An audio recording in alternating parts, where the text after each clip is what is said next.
une femme, qui prétend avoir été en contact avec des extraterrestres, ou des entités extradimensionnelles, alors qu'elle était enfant, décrit son expérience avec ces êtres, et explique comment elle aurait été testée, pour déterminer son niveau d'empathie. Comment la découverte d'une présence extraterrestre, ou de la vie au-delà des êtres humains, pourrait-elle modifier la compréhension de notre réalité? Dans quelle mesure avons-nous examiné les études et les comptes rendus crédibles concernant ce domaine de recherche? Bonjour. Vous êtes bien sur La Vérité est ailleurs, bienvenue dans cette nouvelle vidéo.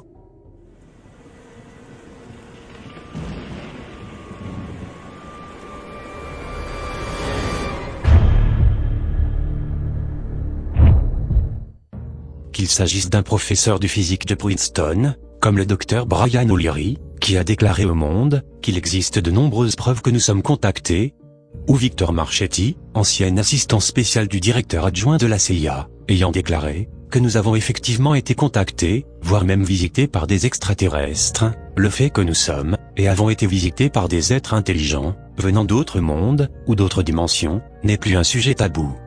C'est le résultat de l'envie collective de rechercher des informations sur le sujet, ainsi que des milliers de témoins crédibles, comme des personnalités militaires de haut rang, d'astronautes, de scientifiques, et d'autres personnes qui ont été en position de savoir.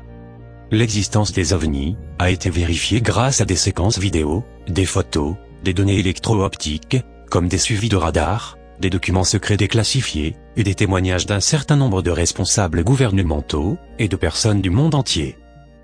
Personnellement, mes 3 photos préférées proviennent du Los Angeles Times, en 1942, de l'aviation canadienne, en 1956, et du scientifique de longue date de la NASA, Norman Berggruen, qui a dévoilé une photo prise par Voyager, en 1980. Il y en a beaucoup, parmi lesquels choisir.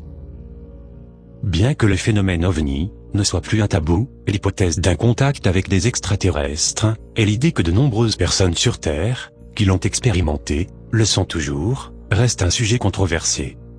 Et trop peu d'efforts ont été déployés, en ce qui concerne une divulgation des ovnis au grand public.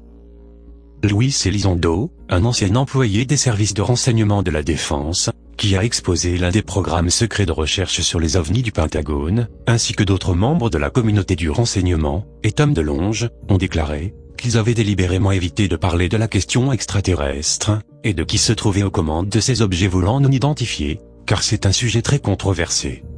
Mais il est temps de commencer à en parler. Pendant des années, les gouvernements ont désespérément cherché à obtenir plus d'informations, et il y a de fortes chances pour que les citoyens aient plus de connaissances que nos gouvernements. Après tout, à quel moment les gouvernements ont-ils obtenu une pleine confiance du peuple? Paul Hellyer, ancien ministre canadien de la Défense, a déclaré un jour que leur protocole était de tirer en premier et de poser des questions plus tard. Il existe également des documents qui montrent clairement à quel point ils sont désespérés de mettre la main sur ces technologies et comprendre comment elles fonctionnent. En ce qui concerne les personnes qui auraient été enlevées, beaucoup de personnes seraient emmenées de force, et d'autres non.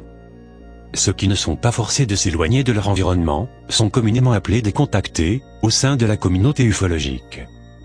De nombreuses personnes enlevées ont été hypnotiquement régressées, car elles ne pouvaient pas se souvenir de leurs expériences. Il n'y a pas si longtemps, David Jacobs, professeur d'université à la retraite, et Young Eshi, professeur à l'université d'Oxford, ont tous deux utilisé l'hypnose sur des personnes qui prétendaient avoir vécu des expériences d'enlèvement par des extraterrestres. Des milliers de personnes partagent toutes des histoires similaires, et la cohérence de ces expériences, selon eux, et beaucoup d'autres, est ahurissante, comme l'a dit David Jacobs. Dans l'ensemble, l'essentiel de ces rencontres est l'idée que notre planète a besoin de changement, que nous devons commencer à prendre soin de notre environnement, et que certains groupes d'extraterrestres pourraient être concernés par le bien-être général de l'espèce humaine et de la planète Terre. C'est une pensée réconfortante, mais tous les chercheurs dans le domaine ne partagent pas le même sentiment. Dolores Cannon est une autre personne qui a régressé hypnotiquement les gens pendant des années, et elle a partagé le fait que de nombreuses âmes sont venues ici pour aider à changer le monde. Suzanne Manowish, la présidente du groupe New Energy Movement, une organisation qui tente de faciliter les changements positifs et nécessaires sur Terre, fait partie des milliers de personnes contactées. Elle aurait été retirée de son environnement, et placée à bord de ce qui semblait être un engin extraterrestre, ou extradimensionnel. Dans une interview, elle a décrit une expérience vécue à l'âge de 5 ans, dont sa sœur se souvient vaguement, même si elle était dans la pièce avec elle. Il était environ 2h30 du matin, et il y avait un vaisseau devant leur maison. Elles furent frappées de stupeur, même si Suzanne savait déjà intuitivement que c'était quelque chose qui allait arriver, comme si elle les attendait. Elle avait déjà la faculté de se souvenir de ce qui s'était passé avant sa naissance, et comment elle s'était incarnée dans le ventre de sa mère, en expliquant que chaque être humain avait une âme, et que nos âmes étaient venues ici pour différentes raisons. C'est une conviction intéressante, exprimée depuis des milliers d'années. Pourquoi ne nous en souvenons-nous pas tous? Eh bien, Socrate a expliqué que, bien que notre âme ait une connaissance avant la naissance, une fois qu'elle s'incarne dans le corps, elle l'oublie. Toutefois, Suzanne se souvient, de même que de nombreux autres enfants, qui peuvent réellement se souvenir de leur vie passée. Elle explique ensuite comment elle se souvient avoir traversé le mur, puis l'éviter, et embarqué sur le vaisseau. Elle était ravie de renouer avec ceux qu'elle connaissait avant sa naissance. Elle explique comment cela fait partie du processus, de la tâche à accomplir ici, et elle dit que des tests ont été effectués.